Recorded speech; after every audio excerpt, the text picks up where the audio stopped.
Hi, welcome to SP army YouTube channel. நான் உங்களில் ஒருவன். ஓகே, டைரக்டா டாபிக் போலாம். எதுக்கு அருண் ஐபிஎஸ் லஞ்ச ஒழிப்பு துறையில போட்டிருக்காங்க? விஜய்க்கும் இவருக்கும் நிறைய பிரச்சனை இருக்கும். அப்படி இருந்தும் ஏன் இவரை அப்பாயிண்ட் பண்ணியிருக்காங்கன்றது நிறைய கேள்விகள் இருக்கு. இதுக்கு நான் பதில் சொல்றேன் உங்களுக்கு. இது இல்லாம ஒரு சின்ன ரகசியம் இருக்கு, அதையும் நான் உங்களுக்கு சொல்றேன். அதாவது இதே அருண் ஐபிஎஸ் நம்ம டிவிகே கட்சியால தான் டிரான்ஸ்பர் பண்ணாங்க வேற ஏரியாவுக்கு. சென்னையில சிட்டி கமிஷனர் அருண் அவர்களை உடனடியா மாத்து செய்யணும். முடிஞ்சா அவர் வேறு மாநிலத்துக்கு டெப்டேட் பண்ணி எலெக்ஷன் எங்க நடக்குதோ கேரளாக்கோ இல்ல வேற எங்க மாநிலம் நடக்கோ முடிஞ்சா அசாம் அமைச்சிருங்க அவரை. இதே அருண் ஐபிஎஸ் டிரான்ஸ்பர் பண்ணிருக்காங்க டிவிகேல மட்டும்தான். அப்புறம் எதுக்கு இவரை ரீஅப்பாயின்மெண்ட் பண்ணாங்க? இதுல ஏதாவது உள்குத்து இருக்குமோ? இவர் டிஎம்கேவோட கைக்கூலின்னு வேற சொல்றாங்களே, 500 கோடி ஊழல் பண்ணிருக்காங்கன்னு சொல்றாங்களே, அப்புறம் எதுக்கு இவரை போட்டிருக்காங்க? விஜய் மேல இருந்த நம்பிக்கையே போயிருச்சுப்பா. ஐபிஎஸ் அருண் மாதிரி டிஎம்கேல போய் ஏன் முக்கிய போஸ்ட்ல உட்கார வச்சாருன்னு சில பேர் பேசுறத கேட்க முடியுது. ஆனா இங்கதான் ஒரு பொலிட்டிக்கல் கேம் இருக்கு போலப்பா. எலெக்ஷன் டைம்ல விஜய்க்கும் அருணுக்கும் நடந்த ஃபைட் தமிழ்நாடே பார்த்துச்சு. கம்ப்ளைண்ட் ஆச்சு, அருண் டிரான்ஸ்பர் ஆனார், அப்புறம் விஜய் எலெக்ஷன்ல ஜெயிச்சிட்டாரு. இதே அருண் ஐபிஎஸ் தான் டிவிகேக்கு அவ்வளவு பிரச்சனை நடந்துச்சு. இந்த கரூர்ல இருந்து ஆரம்பிச்சு அவரோட ஒவ்வொரு ஸ்டேஜ் மீட்டிங்ல இருந்தும் ஒவ்வொரு பிரச்சாரத்திலையும் அவ்வளவு பிரச்சனை பண்ணியிருக்காரு. அப்படி இருந்தும் இவர் அப்பாயிண்ட் பண்றதுக்கு நிறைய காரணம் இருக்கு.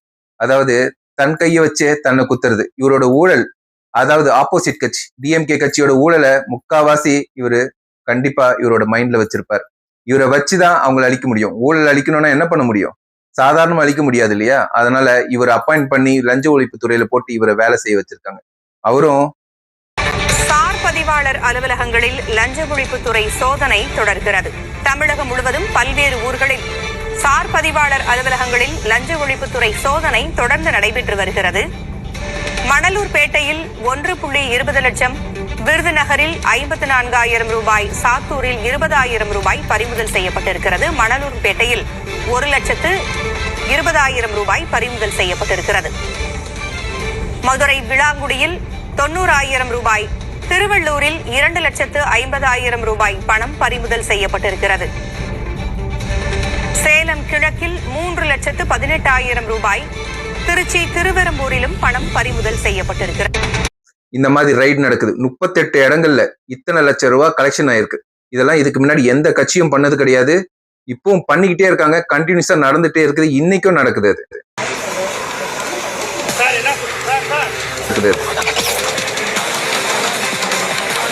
ஓகே, பாத்தீங்கல்ல, விரட்டி பிடிக்கிறாங்க. ஒருத்தரையும் விடுறது இல்ல. பாரபட்சமே கிடையாது. எந்த கட்சியா இருந்தாலும் சரி, எந்த அதிகாரிகளா இருந்தாலும் சரி, எந்த உயர்நிலை இதுல இருந்தாலும் சரி, அவங்கள அரெஸ்ட் பண்ணணும்னா அரெஸ்ட் பண்ணியே ஆகணும். அப்படி நடந்துட்டு இருக்கு இன்னைக்கு ஆட்சி. அதனாலதான் இவர்கிட்ட இந்த பொறுப்பை கொடுத்திருக்காங்க. இது ஒண்ணும் இதோட முடியாது. ஒண்ணும் மேல போயிட்டு இருக்குது, போய்கிட்டே இருக்குது. யாரை பிடிக்கணுமோ அவங்கள பிடிச்சி உள்ள வைக்கிற வரைக்கும் இந்த ஆட்டம் முடியாது. இது வரைக்கும் எந்த கட்சியும் போலீஸ 100% வேலை செய்ய விட்டது இல்லை. ஏன்னா கட்சியே ஊழலா இருக்கும் போது அவங்க எப்படி போலீஸ கரெக்டா வேலை செய்ய விடுவாங்க? ஆனா அது இன்னைக்கு மாறி இருக்கு. அதோட மாற்றம் தான் இன்னைக்கு போலீஸ் ஒரே லஞ்ச ஒழிப்பு, அரெஸ்ட், கைது, சஸ்பெண்ட்னு நடந்துட்டே இருக்கு. தளபதி விஜய் சொன்ன மாதிரி ஊழல் இல்லாத ஒரு நாடை முடிஞ்ச அளவுக்கு கொண்டு வர்றதுக்கு ட்ரை பண்றாரு. முடியுமான்னு காத்திருந்து பார்க்கலாம். இதனாலதான் அருண் ஐபிஎஸ் திரும்பி நியமனம் பண்ணி இவருக்கு பிரச்சனையே கொடுத்தாலும் பரவாயில்லன்னு அப்பாயிண்ட் பண்ணியிருக்காங்க. இதே மாதிரி சுவாரஸ்யமான வீடியோவை டெய்லி பார்க்கலாம். நாளைக்கு அடுத்த வீடியோல பார்ப்போம். See you, bye bye from AS Army YouTube channel.